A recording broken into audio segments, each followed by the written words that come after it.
Olá a todos, meu nome é Lucas Vink, eu falo aqui de Portugal. Em primeiro lugar, eu gostaria de parabenizar toda a comissão dos programas de pós-graduação em artes da UMG e em música da UFMG pela bela iniciativa de organização desse congresso. Para mim é uma alegria muito grande poder aqui de longe compartilhar com vocês um pouco daquilo que eu tenho estudado aqui. O trabalho que apresento hoje e que é intitulado Sonoridades e Idealizações de Brasilidade na Baixa da Cidade do Porto, em Portugal, um estudo sobre a prática de música brasileira em bares noturnos da região, refere-se a uma pesquisa etnomusicológica em curso no âmbito do Programa de Mestrado em Música da Universidade de Aveiro. Essa investigação tem como objetivo o estudo da música brasileira praticada ao vivo em bares da Baixa do Porto. Partindo da operacionalização dos conceitos música brasileira, imaginário de brasilidade e imaginação sônica, nessa comunicação explorarei as seguintes questões. No que consiste uma noite de música brasileira nos bares noturnos da Baixa? Qual o papel desempenhado por essa música neste contexto? De que forma músicos, empresários e frequentadores corroboram e ou constroem aquilo que denomino imaginário de brasilidade? O presente estudo sustenta-se em literatura acadêmica, sobretudo dos domínios da etnomusicologia e da antropologia, e em trabalho de campo policituado, iniciado no final de 2014 em bares da Baixa, com ênfase no Rua Tapas e Music Bar e no Armazém do Chá, onde toco semanalmente. Parte do trabalho de terreno realizado até agora foi feito em parceria com o músico e amigo Felipe Vargas. Para começar, então, apresento um curto videoclipe de noites de música brasileira no Rua Tapas e Music Bar.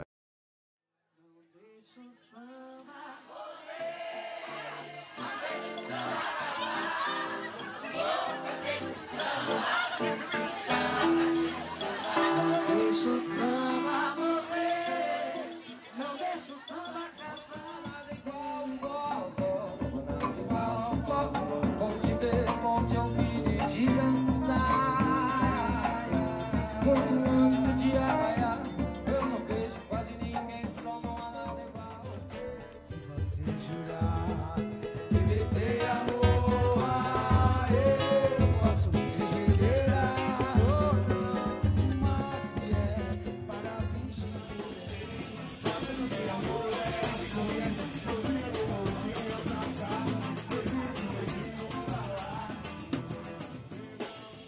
Música brasileira é a designação recorrentemente utilizada por empresários, músicos e frequentadores para referir acontecimentos musicais como os apresentados nesse vídeo. Mas em que consiste a música brasileira? Enquanto categoria ética, o conceito tem sido criticamente desconstruído por autores como Menezes Bastos, Marta Ulloa, Álvaro Neder e Susana Sardo, que sublinham tanto o papel das indústrias culturais como dos próprios músicos na sua constante reformulação. À luz dessa proposta, música brasileira pode ser entendida não apenas como um conjunto de produtos musicais supostamente do Brasil etiquetados e postos a circular pelas indústrias da música, mas antes como um terreno onde, no caso um estudo, convergem ações de músicos, empresários e frequentadores. Na verdade, a música brasileira é um fenômeno que se encontra em movimento ascendente desde a década de 1990, conforme discorre Adonai Dias. Trabalhos de Bianca Pires, Gabriel Rosquim e Luciana Guerreiro, por exemplo, corroboram a sua existência em importantes centros urbanos europeus contemporâneos, em Barcelona, Madrid e Lisboa, respectivamente. Como se vê, esse impacto também ocorreu em Portugal. Trabalhos realizados por Rui Sidra, Antônio Tille e Pedro Moreira, que indicam a grande circulação de músicos, músicas, danças, instrumentos e poesia ao longo deste século entre Brasil e Portugal, corroboram essa asserção. Em particular, Rui Sidra refere que, além da música, as telenovelas brasileiras provocaram significativas mudanças na linguagem, comportamentos corporais e estilos de vida no cotidiano da sociedade portuguesa pós 25 de abril de 1974. Essas mudanças acompanharam justamente uma idealização de modos de vida supostamente brasileiros. Em contexto de trabalho de campo, pude experienciar essas construções. Em diferentes situações no Rua Tapas e Music Bar, por exemplo, fui questionado por frequentadores relativamente ao modo como eu, sendo brasileiro, devia me comportar. Nas suas perspectivas, eu devia saber e gostar de dançar. A intensificação dos meios de disseminação de produtos culturais do Brasil para o Ayrton Lisboa correlaciona-se com processos de construção de uma identidade brasileira em Portugal.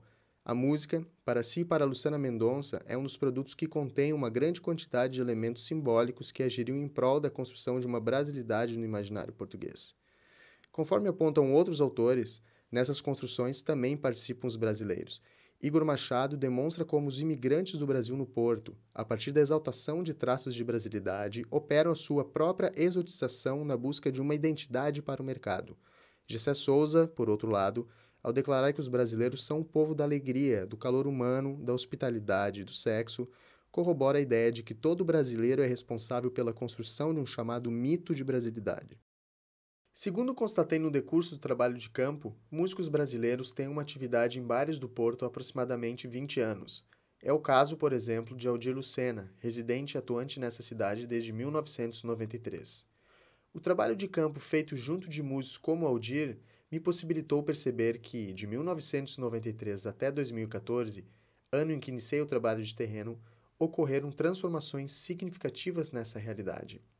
Essas podem ser vistas à luz de 3 marcadores. Primeiro, o modo de participação e interação dos frequentadores. Segundo, o repertório musical. Terceiro, os espaços performativos. O depoimento de Aldir Lucena ilustra o primeiro desses tópicos.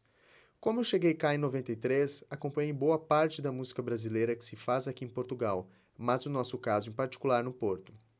Eu vejo que as coisas mudaram e mudaram muito, porque antigamente era mais complicado mexer com os portugueses. As pessoas não tinham muito conhecimento.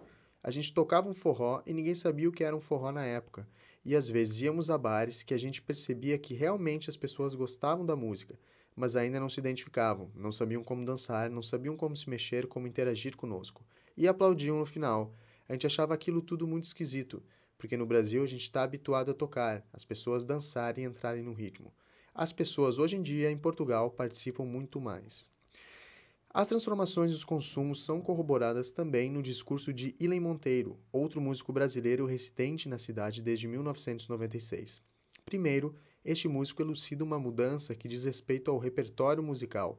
As experiências junto ao seu grupo, o Dança e Balança, levam-no a afirmar que a música brasileira que funcionava nos anos entre 1997 e 1999, época que considera ser o auge da música brasileira no Porto, era uma música de apelo comercial, mais especificamente a axé music. Além dessa mudança, o músico fez-me referência também ao fato de hoje haver menos espaços performativos. Dentro desse quadro de transformações, Ilem Monteiro chama atenção, entretanto, para a atual emergência de um fenômeno que surge como uma alternativa de trabalho para quem toca a música brasileira.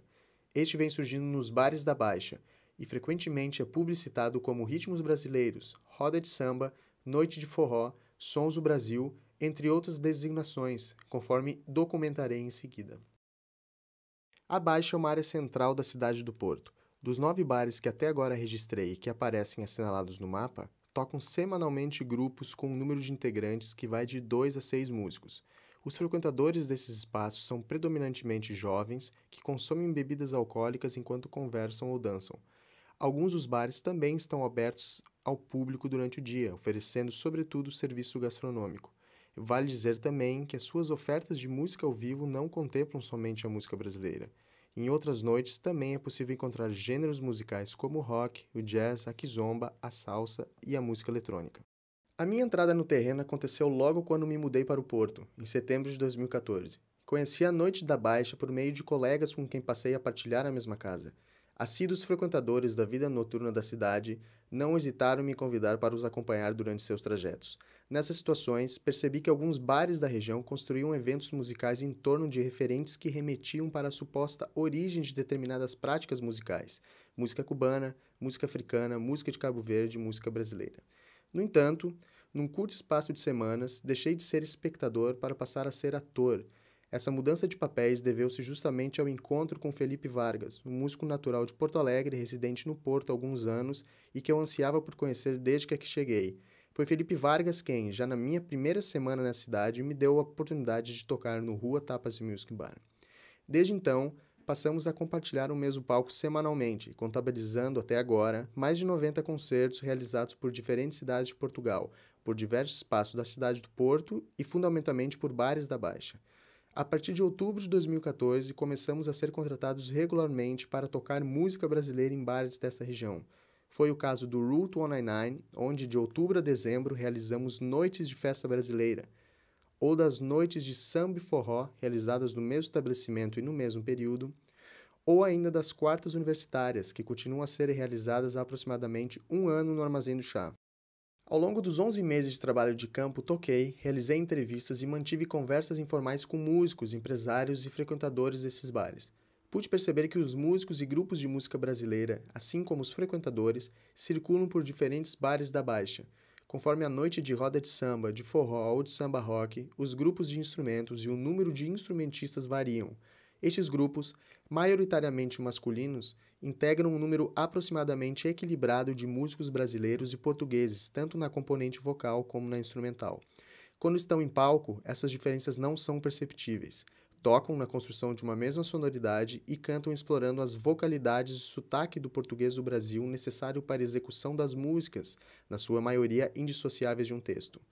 Para se construir uma noite de música brasileira, são postos em ação gêneros musicais como o samba e o forró, instrumentos musicais emblemáticos desses dois gêneros, como o cavaquinho, o surdo, o pandeiro, o acordeão, a zabumba e o triângulo, mas também combinações como bateria e guitarra e voz. Determinadas composições musicais e poéticas reconhecidas pelo público como Mais Que Nada, Trem das 11, Não Deixe o Samba Morrer e Shot das Meninas, comportamentos, danças e movimentos corporais específicos, bebidas alcoólicas como a cerveja e a caipirinha e vocalidades associadas à pronúncia do português do Brasil. Beber, conversar, flertar, dançar sozinho em par ou em grupo, acompanhar os músicos a cantar ou a bater palmas, imitar com a voz o timbre de instrumentos, subir ao palco para cantar e tocar, ou inclusive interpelar diretamente os músicos com sugestões de músicas constituem os comportamentos predominantes dos frequentadores. Esses comportamentos configuram um modelo de performance participatória, tal como foi proposto por Thomas Turino. Todavia, como referido anteriormente, ao longo das últimas 3 décadas esses modos de agir sofreram alterações. Segundo músicos entrevistados, as aprendizagens por parte dos frequentadores permitiram-lhes outro tipo de envolvimento com a performance musical. De acordo com Tiago Martins, professor de dança e um dos frequentadores, os comportamentos variam ainda conforme esteja a tocar samba ou forró. No caso do forró, por exemplo, a importância da dança é ressaltada, segundo refere quando diz que o forró é um espaço, sem dúvida, onde tu vais para dançar com outra pessoa. É uma dança par. Geralmente ninguém vai para o forró para ouvir a música, vai para dançá-la. Quando questionei os músicos sobre o porquê desses comportamentos, as respostas tenderam a reforçar a intenção de viver um imaginário de brasilidade. A música brasileira apresentada nesses espaços para músicos como Aldir Lucena teria a capacidade de promover a transição para um estado de pleno bem-estar, explica um músico. Eu acho que os portugueses veem na música brasileira acima de tudo alegria. Acho que um traço da nossa música é a alegria, e a brasilidade da coisa está aí, uma música positiva, uma música que te coloca para cima, que durante alguns momentos tu não sabes o que é tristeza.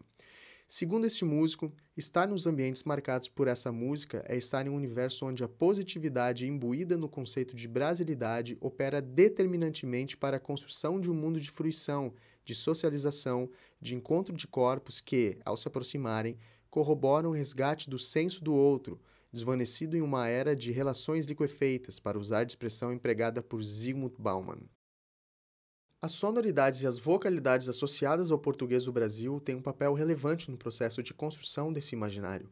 Tanto os músicos como os frequentadores portugueses, por exemplo, interpelam uns aos outros e cantam com a pronúncia do português falado no Brasil, como podemos observar no vídeo aqui apresentado, no qual se vê Denise Machado, Sérgio Guri e Pedro Guerra, todos músicos portugueses. Por que razão esses portugueses mimetizam, incorporam e reproduzem essas sonoridades e vocalidades nesse contexto? Na minha perspectiva, o caso em estudo é revelador da pluralidade de elementos em jogo na construção dessa performance. Com o auxílio de Jonathan Stern, por exemplo, que propõe o estudo das Sonic Imaginations, pode-se perceber a valorização do sônico no processo de construção e experimentação desse imaginário. Ademais, fazendo um paralelo com a proposta interpretativa de Robert Cantwell sobre processos de representação, observa-se que no caso dos bares da Baixa, a imaginação é o elemento central no processo de imitação e incorporação da cultura do outro. Por fim, cabe dizer que os anúncios de eventos com música brasileira publicitados pelos bares são uma promessa que só é cumprida se músicos e frequentadores participarem na sua realização, isso é, se aceitarem partilhar uma mesma imaginação que é sustentada, sobretudo, na ideia de alegria, de celebração, de bem-estar, de liberdade e de delírio.